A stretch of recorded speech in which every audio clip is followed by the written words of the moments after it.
you moved for this show. Yeah. And so it's been 5 years, and now you fully live in the UK? Yeah, I mean, I thought, we literally like put our stuff in storage, and I told my wife, we'll probably be there 6 months. They're gonna cancel it immediately. And then they didn't, and now we've been there. We've had children there. I mean, we're totally plugged in, yeah. And that's it? Do you miss it when you come back for something like this? Do you see things that you miss?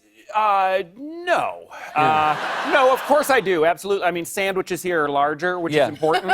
I miss the nature, like, there's wonderful nature in the UK, but it's more rolling hills. It's a gentler nature. Yeah. We lived in California where you can get eaten by an earthquake and killed by a tidal wave. And nature should be able to kill you like that. That's what I'm used to.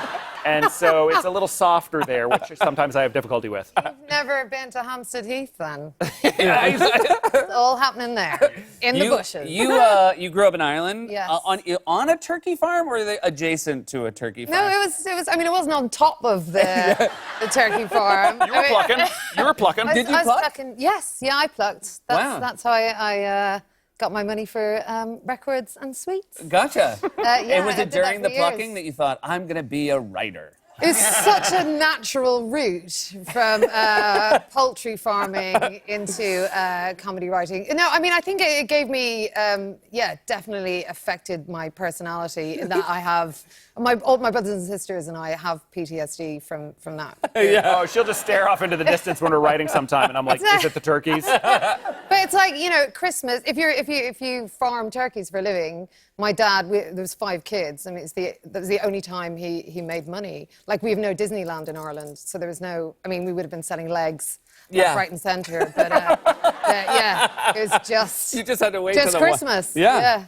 And were there other, I mean, obviously you guys are both in marriages, you both have kids, so obviously that inspired a lot in the show. And then were there other things that would happen that would find their way into the show? Like, once you start going into season 2, 3, and 4 of something like this, are you just your antenna constantly up, hoping for things to happen to you that you can put in the show? Yeah, I mean, one time I came in to write in the morning, and I said, guess what happened to me last night?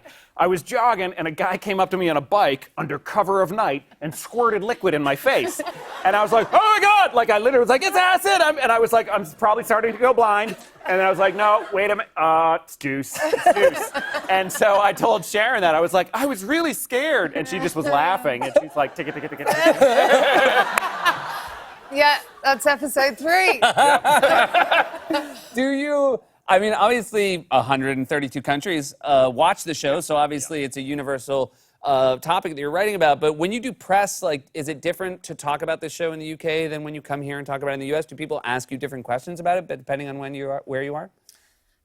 Well, I think the US and the UK kind of view it slightly differently. Like, an American audience seems to get a little bit more upset with us when we're mean to each other, or if we end on a bad note, like the end of season 1 was we had this horrible fight. Yeah. You called me an ingrate shrew. Yep. I called you, an American prick, or I can't remember. And then my waters broke. Yeah. And then we just ended the show.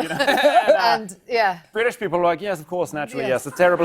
Yes, it's, of course, Terrible yes, things it's terrible happen. thing has happened. Yeah. Whereas American people are like, wait, we have to go back and do it again, nice. And, but then after 4 seasons, Americans were like, oh, yeah, I know what they're going to do.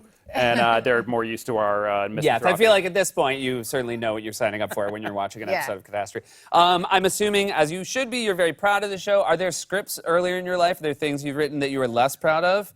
I feel like that's very rewarding for young writers to hear that you don't just start at this place. Well, for the young writers, yes.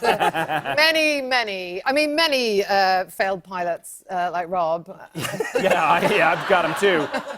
One time I thought, you know what? I really like The Wizard of Oz. What if I rewrote it? And I readapted about half of the book by L. Frank Baum and then brought it to a production company. And they were like, you've got to be, it's the most beloved. They did it better than you could. Get out of here.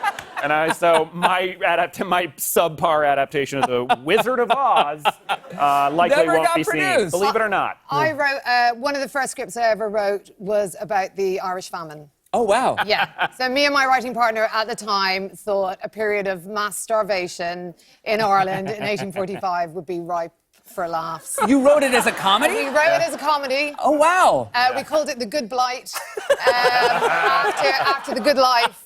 and I think it was like a small, it was an Irish family on a small holding, and then funds with a British landlord.